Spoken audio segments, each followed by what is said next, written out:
Hey everybody, in this video I am going to show you how I prepared my template so I am ready to go to start actually binding my book. So I showed you before, make yourself a template that is the same size as your sheet of paper that your folios are. I've marked mine with top right exterior, which means that that's the page I turn.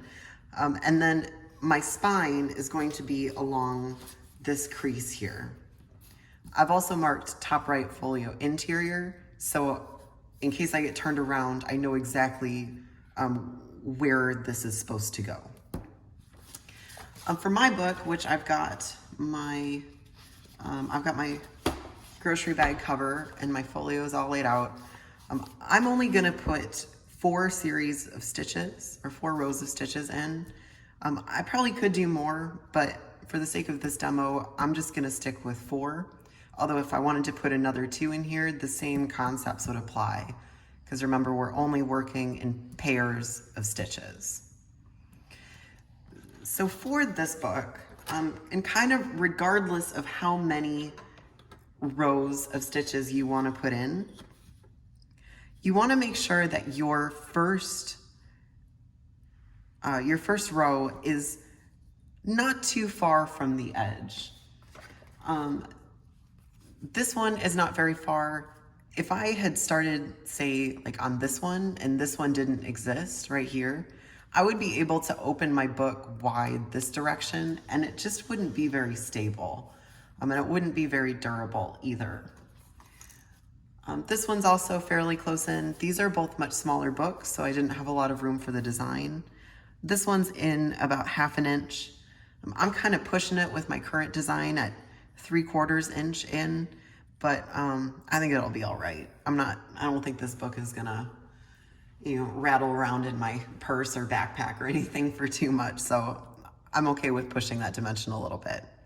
But generally, 1/2 inch to 3/4 inch is a good place to put your first pair of stitches in. On that note, you should really try to make this symmetrical, right? Don't put 2 all the way at the bottom and then 1 here and 1 here. Make them symmetrical. Always have pairs, but make the pairs symmetrical across the book. It also looks nice visually, or at least in terms of visual weight. After I've got these 2, I somewhat randomly then just chose to put the next stitches in at 2 inches from either end. That gives me about 1 1/4 inches between the stitches. It'll leave a little bit of variation, a little bit of, it'll give a little bit of openness, but you could also put these much closer in. In general though, you don't want to put them closer than 1/2 inch together. Although, as they say, rulers are made to be broken, so I guess do whatever you want. But I measured these out. You can see I've got little arrows pointing to the spine.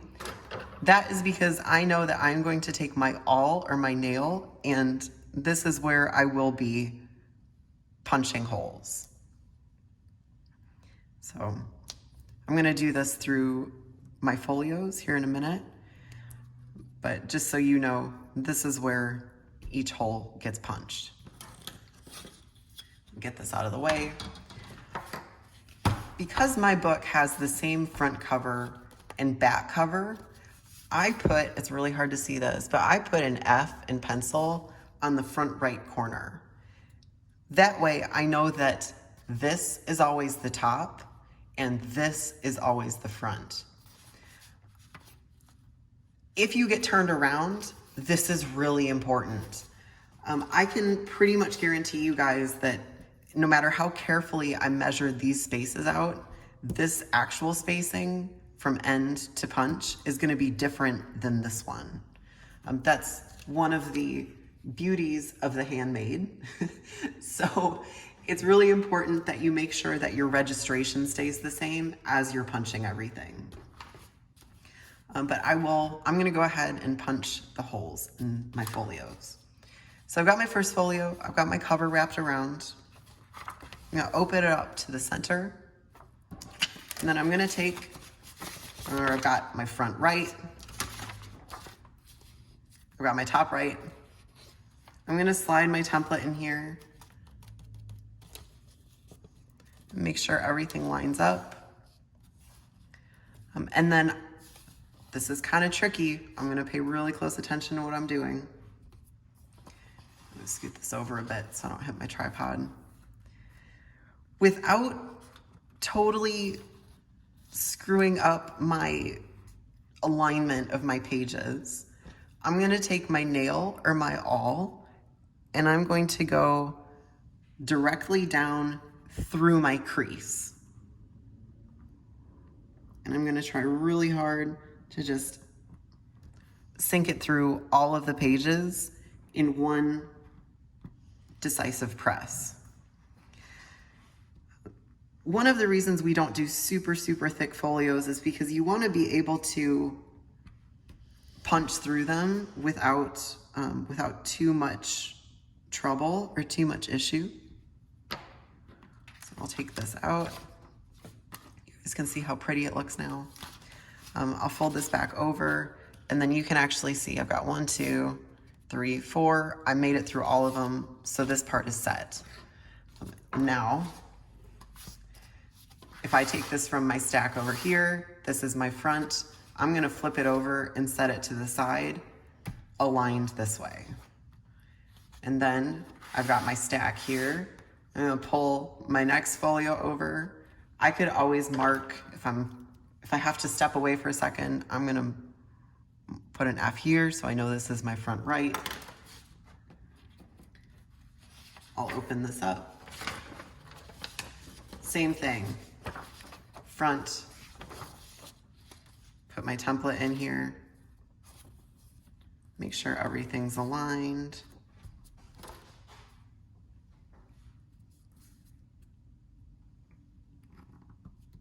Punch the holes.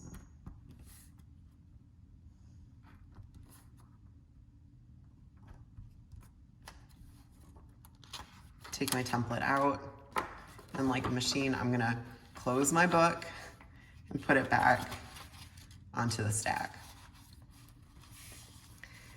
So something good to check then is that as you start to make a series of punches, if you line up your folios, you want to make sure that the holes also line up. And these two look really good so far, but knock on wood, I'll continue to have success on this. So again, for my stack, I'm gonna bring this to the middle, open it up.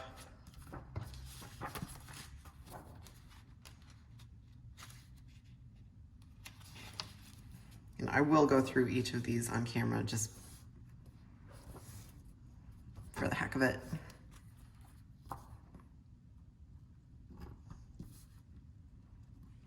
But if you've got this down, you can go ahead and skip ahead a bit.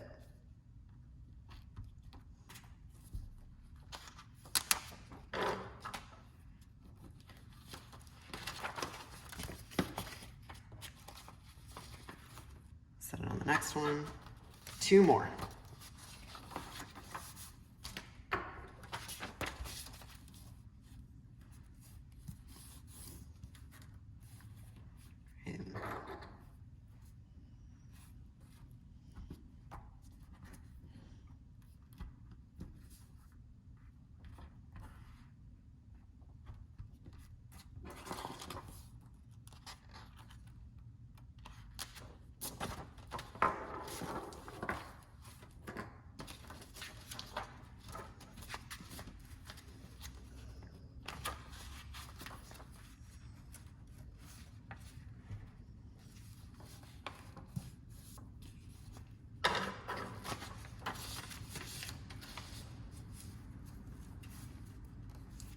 Now remember, with your back cover, you want to make sure that this is folding in this way, right? I've still got my top right over here, but for me to have a back cover, I need to have this on the exterior, right?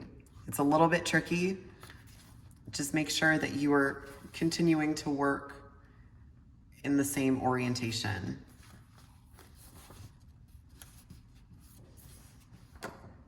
But I'm going to punch the holes. Oops.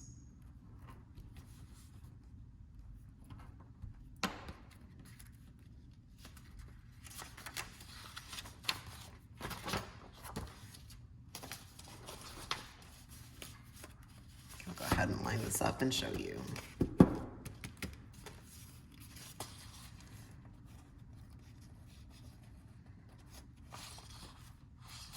So ta-da! So I have each set of holes punched for my book. This one didn't quite go straight through the spine, but it is what it is. This is kind of a one and done thing. So if I really mangled it, I would just have to redo it entirely. But these all line up. Now, I mentioned before about the registration. I'm just gonna flip over the second to last folio so you guys see what I'm talking about.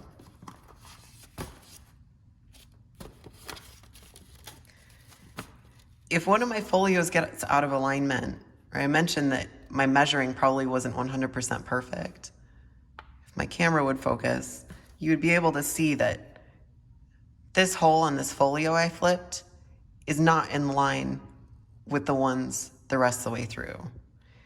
Same here. It's probably like a 1/16 of an inch off in pretty much all directions. That's not good, because when I go to bind that part, if I left it like this book would end up, that folio in particular, would end up bound sticking out here and pulling down there so that each of these punched holes would still be in alignment. So that's not good. And I'm gonna go ahead and fix this back to the right way before I forget. If that happens, you need to make sure to flip that around before you go any further, or you need to take that folio out and replace it if you can't get it to line up. But no, I've got these, everything's in line, and I'm good to start stitching, which will be my next video.